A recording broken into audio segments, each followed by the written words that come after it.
Okay, can you hear me? Yep. Okay, so I'm going to talk, my name is Raphaël Collet. I work in the framework team at Odoo.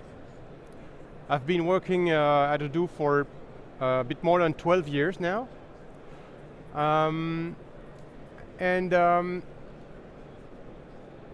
This talk is kind of an answer to a question I get raised often, and many times by colleagues that already used another ORM, whether a Python ORM or an ORM in another language. And I even have colleagues that came to me and say, "Oh, you don't know how to make an ORM. I'm going to show you a real ORM to show you that it's really blazing fast," and so on, so on, so on. And this is like a kind of an explanation why we cannot simply use any other ORM. We have some sort of specific needs, and our ORM, our application framework, fits those needs, and most existing frameworks don't. So I'm going to explain a little bit those things in detail. So if you have, wait, there. How do I get my next slide? Oh, there, okay. Take note of the pad address. So it's pad.odoo.com/p/OXP2023 ORM. On that pad, you can actually write down all the questions you have during the talk, and we'll answer a bunch of those questions at the end of the talk. Okay, thank you. Can I move on? There's a lot of people. Yeah, cool. Okay, so the first question is about what is an ORM? What's the purpose? So ORM means object relational mapping. It's object like in object-oriented programming, and relational like in relational database. So essentially, it's an object-oriented API to a database. It essentially makes a mapping between object-oriented programming concepts, like classes, objects, with database notions like tables and rows and columns and things like that. And essentially, it's an abstraction layer to access easily the data that's in the database and manipulate that data in a much more convenient way than just kind of performing a lot of SQL queries manually and managing everything with let's say, very primitive data structures. It's very useful in complex applications because it abstracts away many of the details of the SQL essentially you have to deal with. You can think just in terms of objects and kind of references from an object to another instead of thinking about foreign keys and indexes and stuff like that. So it abstracts away things, and it looks, your program really looks like a simple object-oriented program, right? So the advantage, of course, is that as it abstracts away, it makes the access to data and the update of data much easier. The drawback of most ORMs, and that's a common critique for Odoo and the others, is that sometimes the way you write your program makes it harder to actually really optimize, make aggressive optimizations for, say, the SQL that's being executed when you run your program. Because you go through an abstraction layer that does the queries for you, sometimes it's not enough to make things efficiently, okay? So all ORMs have different trade-offs to deal with that. Odoo, it's a product with integrated applications. So it's an integrated suite of applications, integrated in the sense that if you install the sales module and then you install the module that manages the warehouse, you have connections that are made between those objects, those business objects, to make things work with each other and flow of data seamlessly going from one side to another. So when you're making a sales order, you can actually immediately manage like stock pickings, stock moves to prepare the delivery, managing delivery addresses, and lots of stuff about the delivery and how you move products along. And all that integration is thanks to the application, the applicative framework itself. Okay, it's open source software. We're open to third-party modules. Many of our partners actually use the base of the framework with some of its modules, some of the business modules, and they add their own module and connect their own modules to ours. Okay? Something which is quite important is the fact that the Odoo server it's called multi-tenant. It means that one server actually can serve multiple databases behind it. And we use that on in our hosting platform. We have actually a bunch of servers that serve a huge load of databases behind them. Okay? And for scalability reasons, one process acting as a server actually manages not one database, but it actually accesses many databases with concurrent requests, okay? And in that server, we have a framework with an ORM inside. And our applicative framework is kind of solve a complex problem, which is the server is multi-tenant. It serves multiple databases, but not all the databases execute the same code. But they have a lot of common parts. And that's the tricky issue. So you serve 3 databases. The first 2 use the module sales, and the last 2, the last one doesn't use sale, but for instance, the last one and before last one use module stock. So one of them must use the code of sales only, one of them must use the code of stock management only, and one of them must use the code of both plus some extra code that connects those 2 modules.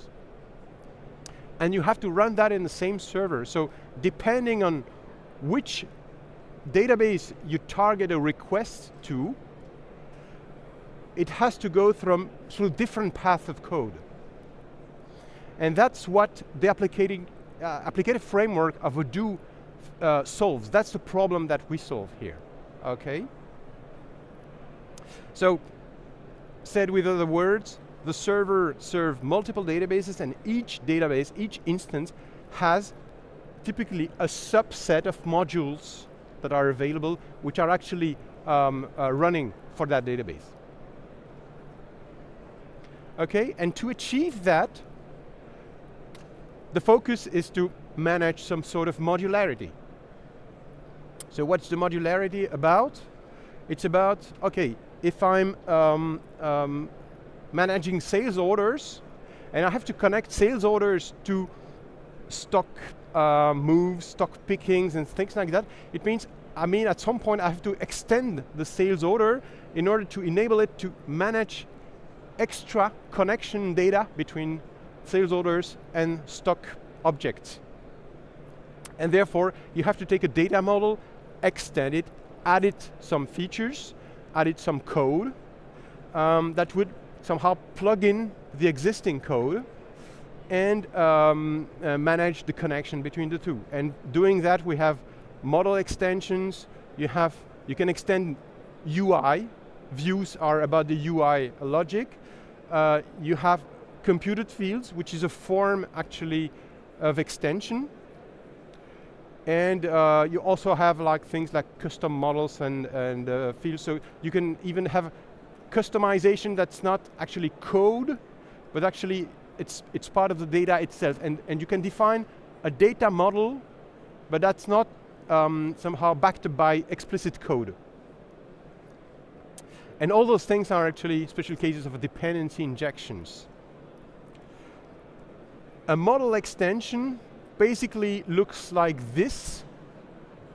So on the left-hand side, you see how we could declare a simple data model.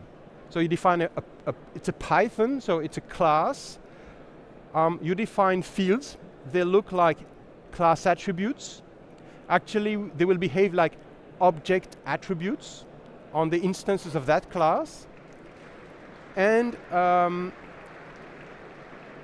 the instances of the class corresponds to records. They correspond to actually rows in a certain table in the database. Okay, so an object is a row in a database.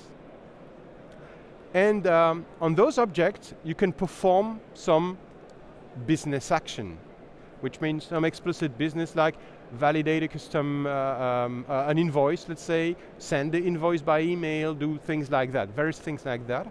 And this is an example where kind of to mark some records are as done.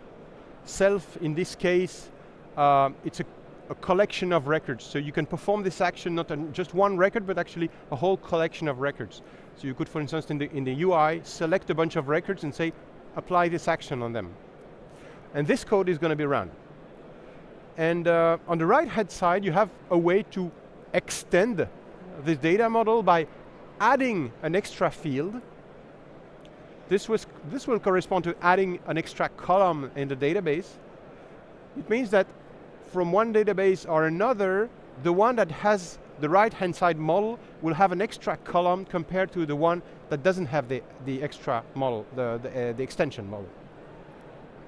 And the action has been overridden like a regular method override, and essentially it executes the action as it was before and does something different. And here, the challenge here is, for instance, if you think about how do I access data, on the left-hand side you can see we access the field done to see whether it's true or false, and then we modify it.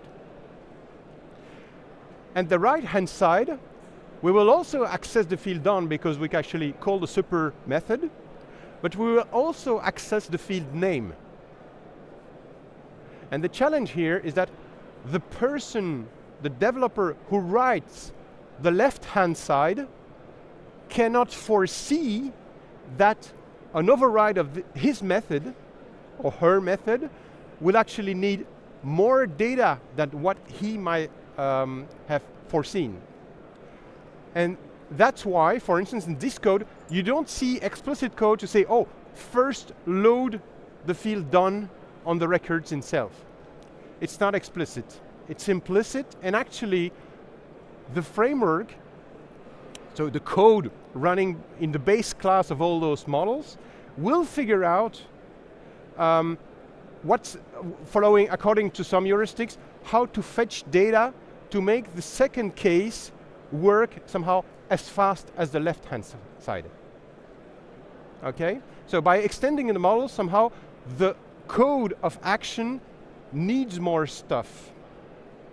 And the fact that the stuff you need is not explicitly fetched by code, but it's kind of implicit, enables the framework to do its own optimization behind the scenes. Okay? And therefore you will not issue more SQL queries just because you have an extension.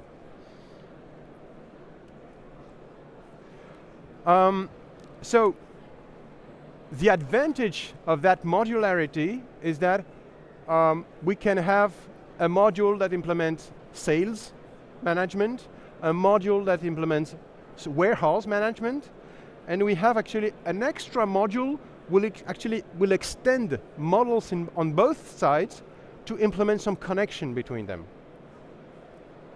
And so, for instance, you can say, okay, I have a stock picking. I'm going to add a field to make it refer to a particular sales order, so you know how this one relates to an actual sales order, for instance.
There's simple ORM libraries, like user accounts, permissions. So you define which roles of users can actually read that data, data model, records from that data model, that data model, or that data model. You say who can read what, who can modify what. You also have things like multi-company support. Essentially that helps if you manage several companies, and let's say you make a sales order for company A, and you have products. So you're selling products, so you're going to make a reference in your sales order to products. But the products may be either available, let's say, in all your company and sister companies, if they're on a single instance, but maybe the product is specific to one company. So only one of your companies can actually sell that product. Then it means that if you have a sales order for company A, and inside that you try to put a sales product, but that's specific to company B, it will say, no, that's not consistent with the fact that if you have specific objects, their connection, somehow their relations should follow that specificity. So if you're specific to a company, you can typically only use objects that are specific to your company. Or you can use objects that are actually available to all companies. But you cannot use an object that's specific to another company. We have built-in code for solving that right right inside the ORM itself, in fact. We also have, you can also define kind of customized, so you can add extra fields on existing models and things like that. And we have, as you've seen, I mean, Anthony showed us, the web client, it's already a full feature thing, so you only have to so basically describe the views, and most of it will just run right away, without having to write explicit code in those views. Okay, and we also have things like asynchronous tasks and things like that, okay? They're part of the, sorry, they're part of the ORM in the server. If I make a quick comparison, I'm pretty sure some of you have already used some ORM in another language or in the same language. One of them, which is pretty well known, is Django. It's pretty successful. It's also a Python framework. It has a stronger model view controller architecture, where the model, the view, and the controller are clearly separate pieces of code. okay? In Odoo, typically the model and the controller are pretty close. The view is rather distinct. There are many backends. We can only connect to Postgres database. We decided to just focus on that. Django can connect to MySQL, to Oracle, to whatever you want, almost. It provides a bunch of reusable components. So I think that they are kind of available user accounts and those kind of things. You can get them and use them, but you have to use them explicitly in your own application, and they have different things. However, in Django, typically you develop one app at a time. You can reuse parts from one app to another, but you cannot typically serve multiple databases that use different data models. So you cannot. It's really difficult to make a multi-tenant application with Django. It's not made for that at all. It's typically made for, you make one application, you run one application at a time.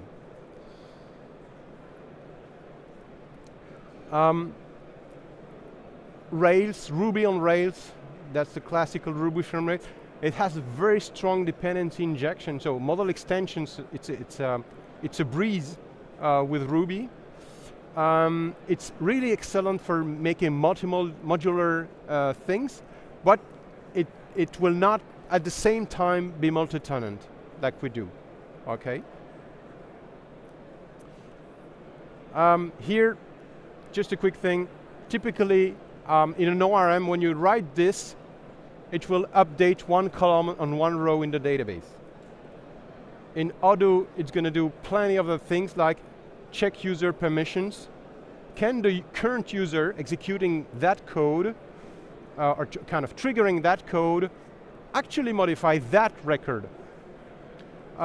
It checks like the multi-company rules in case record and values are records from different models and connected to a company. It may actually trigger the recomputation of things that are maintained in the database, and so on and so on and so on. Those are the main differences between Odoo and other ORMs. That gives you an idea of why we're different. And thank you. So I'm going to switch to the questions very quickly. I've been a bit long, I think.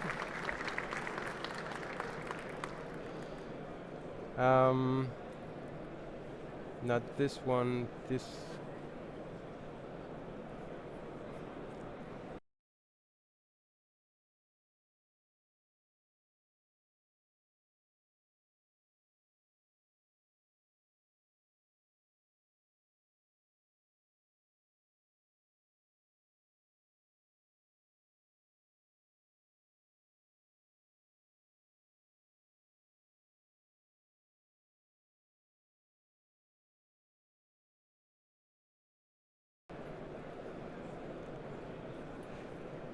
So I've got some like, I've got a question like, when you're making model inheritance and you have several modules inheriting from the same model, extending the same model, how do you prioritize the method resolution order?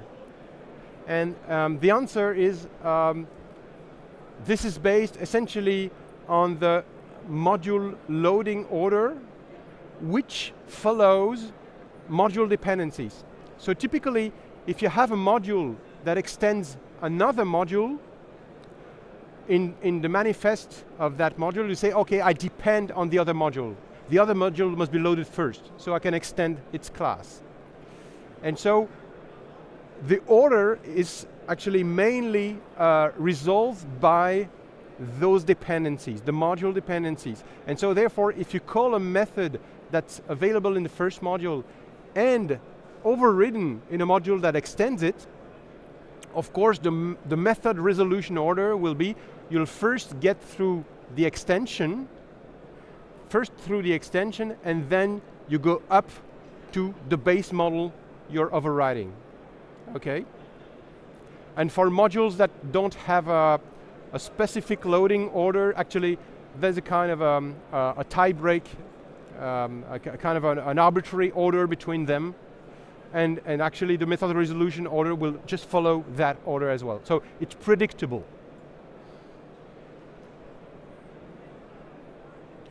So if you have a module and two that depend on the single one and no explicit relation between those two modules, typically we have a kind of a tie break. So we have we bias the order, and we use specifically we use the module name. So if that one is alphabetically before that one, it means that this one is applied first and this one is applied next. So therefore the method resolution order is the other way around. So it's perfectly predictable and it's always the same. Actually at some point it was not always the same and we had to fix it. And most of the time it just do what it's supposed to do. I think I'm going to stop here, so in case some of you want to go to another session, might be the right time. I'm coming back in 3 minutes, let's say, for another presentation, but basically it's actually the continuation of this one. Thank you.